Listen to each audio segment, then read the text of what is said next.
Bom dia, boa tarde a todos. A professora Cristina Gavina, diretora da Academia Cardiovascular, e o professor Ricardo Fontes Carvalho, diretor deste curso, acharam que devia ser eu a abrir o curso. Acho que não devia ser eu, naturalmente, mas eles acharam que devia ser eu, e portanto faço com muito gosto.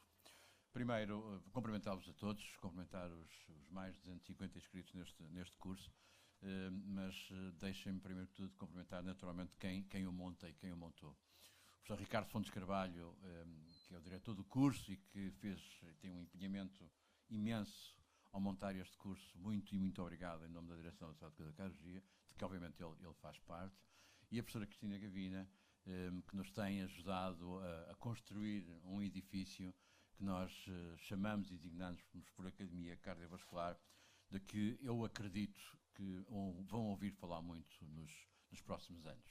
Não é nos próximos tempos, é nos próximos anos.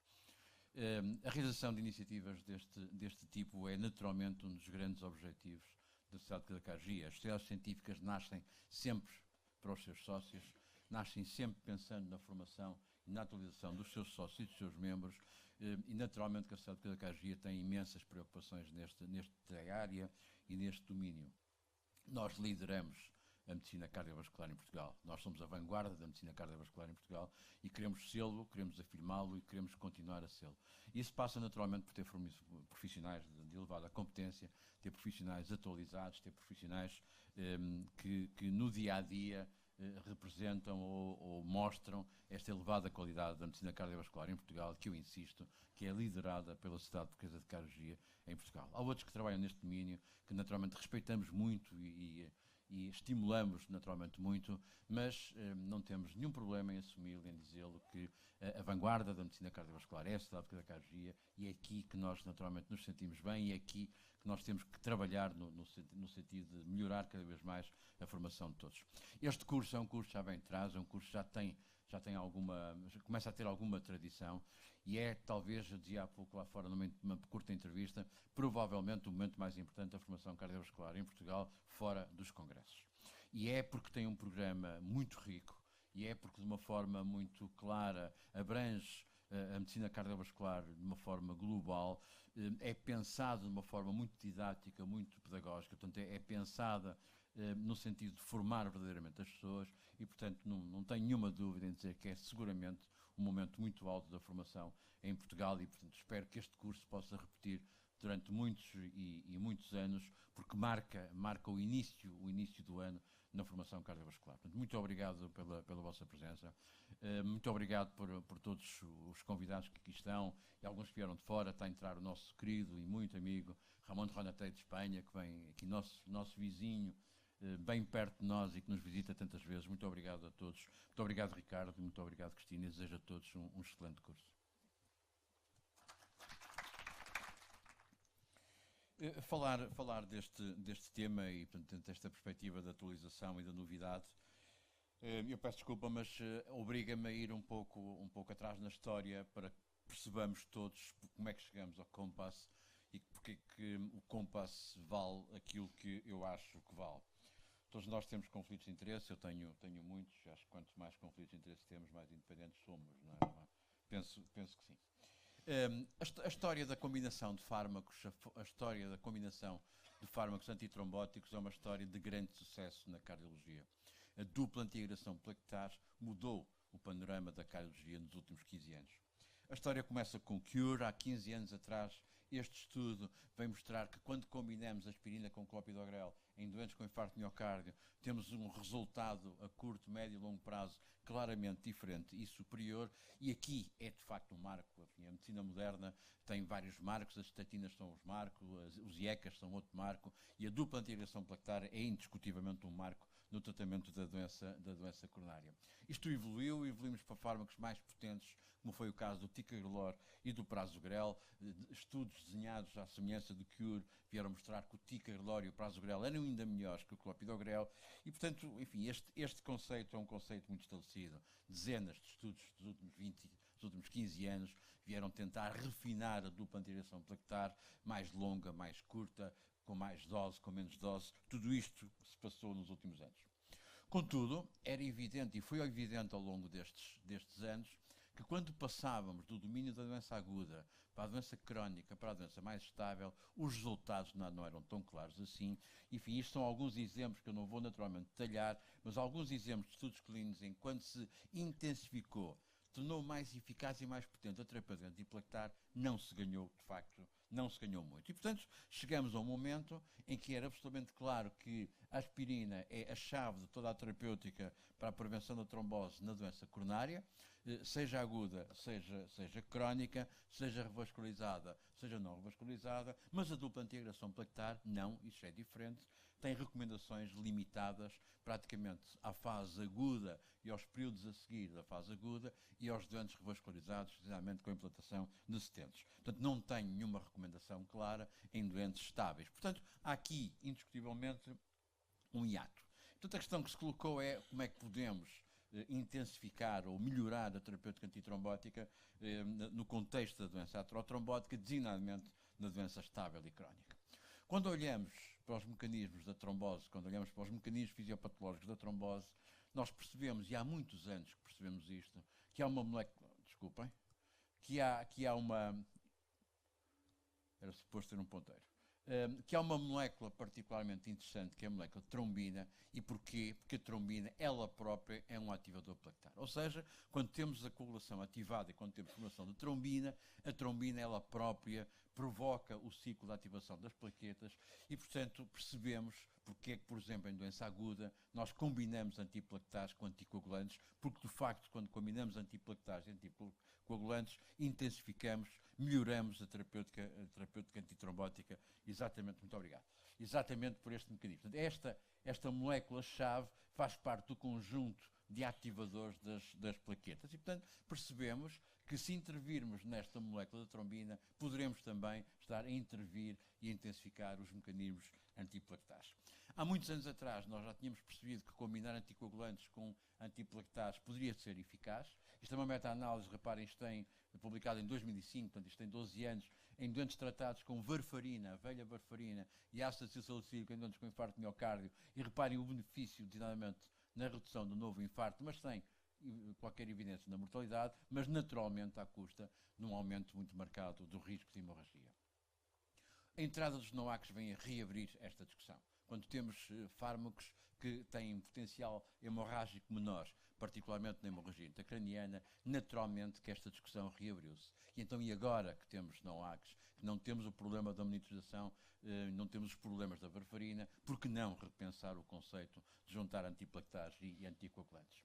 E percebemos outra coisa, percebemos que num estudo desenhado, um estudo de fase 2, com várias doses de rivaroxabano, percebemos que o perfil hemorrágico do rivaroxabano é dose dependente, ou seja, se reduzimos a dose de rivaroxabano, vamos ter menos hemorragias, o que naturalmente é bom. E quando se passou para o estudo clínico, tentando perceber qual é que era o benefício, havia um benefício do ponto de vista isquémico ou do ponto de vista anti-isquémico. E, portanto, percebemos neste estudo, neste mega estudo no Atlas, que uma dose tão pequena como 2,5 mg 2 vezes ao dia de rivaroxabano, associada à terapêutica antiplaquetar clássica dos síndromes renais agudos, provocava uma redução de quase 50% da mortalidade. E, portanto, é aqui que nasce, é aqui que começa a história da era moderna de combinar uma baixa dose do anticoagulante, neste caso rivaroxabano, e único, porque os outros ainda não o fizeram, ainda não conseguiram alcançar o mesmo objetivo. Aqui abre-se uma nova história, que é de facto a história de juntar uma baixa dose de rivaroxabano com antiplaquetares. E, portanto, chegamos a este conceito, não é dupla antiagregação plaquetar, é aquilo que agora chamamos a dupla via, a terapêutica dupla via, portanto, combinando, de facto, antiplaquetares e anticoagulantes, neste caso concreto, uma baixa dose de rivaroxabano. Recordo que a doença aterotrombótica é uma doença plurivascular. Os doentes não têm habitualmente apenas doença num território, têm doença em mais do que um território, e a doença arterial periférica desempenha aqui um papel muito grande. E porquê? Porque é no domínio da doença arterial periférica que está a maior taxa de eventos. Os doentes com doença arterial periférica têm mais eventos ao fim de 1 ano e ao fim de 3 anos, é o que este registro RITS mostrou, que os doentes, por exemplo, com doença coronária isolada. Portanto, é de facto uma população de muito alto risco. E apesar de ser uma população de muito alto risco, não tem respostas terapêuticas bem definidas. estas são as recomendações. Reparem que em relação à doença coronária, as recomendações estão nível A ou B, ou seja, há investigação científica poderosa, enquanto na doença arterial periférica a recomendação é nível C, ou seja, é a opinião dos peritos baseados em estudos que não têm o mesmo poder. E é assim que chegamos ao Compass. Do Compass, no fundo, vai pegar neste hiato que nós temos na nossa prática clínica, ou seja, a tentativa de melhorar a terapêutica antitrombótica, combinando uma baixa dose de rivaroxabano com aspirina, ou dando ainda a oportunidade de rivaroxabano numa dose não tão baixa assim, sem aspirina. Esta é a população incluída, não vamos detalhar, doença arterial periférica, e, portanto, e pela primeira vez a doença arterial periférica num mega estudo é isolada e está pré-definida como área de investigação, e a doença arterial coronária com as características que não vale a pena detalhar e que vocês poderão ler calmamente no New England. Este é o resultado. E o resultado mostra duas coisas importantes. Primeiro, a terapêutica com rivaroxabano é claramente mais eficaz que a terapêutica com aspirina isoladamente, e a terapêutica combinada, riva, 2,5 duas vezes ao dia, mais aspirina, é muito mais eficaz, inclusive que riva isoladamente. Uma redução muito importante no endpoint composto, de 24%, mas uma redução na mortalidade. Ou seja, pela primeira vez, um estudo em doença estável, em doença crónica estável, mostra uma terapêutica antitrombótica eficaz, reduzindo a mortalidade. Não há bela sem senão, não há terapêutica antitrombótica, não há estudo clínico com terapêutica antitrombótica que não tenha um aumento de hemorragia. Aqui também temos um aumento de 60% na taxa de hemorragia, é de facto um número considerável, mas apesar de tudo, a taxa de hemorragias fatais ou a taxa de hemorragia intracraniana não é diferente, e quando olhamos para o Net Clinical Benefit, que estava pré-especificado no estudo, ou seja, quando se desenhou o estudo, já estava desenhado que aqui ia ser o Net Clinical Benefit, o Net Clinical Benefit mostra uma redução de eventos de 28%, com um poder estatístico muito alto. E, portanto, é aqui que é consagrada esta dupla via de ação. Não vamos detalhar, mas os subgrupos são todos eles, não há nenhum subgrupo em que não seja favorável a terapêutica combinada. Enfim, há mais 2 slides sobre isto que eu não vou mostrar, mas, portanto, é uma terapêutica consistente, não há nenhuma interação que diga neste grupo isto não funciona. Estava pré-especificada uma análise nos doentes com doença arterial periférica, exatamente porque, como eu disse atrás, é uma lacuna no nosso conhecimento o que fazer na doença arterial periférica. E os resultados são muito semelhantes ao resultado global na população com doença arterial periférica, exatamente como mostrava o outro. A combinação rivaroxabano mais aspirina tem uma redução de risco da ordem dos 30%.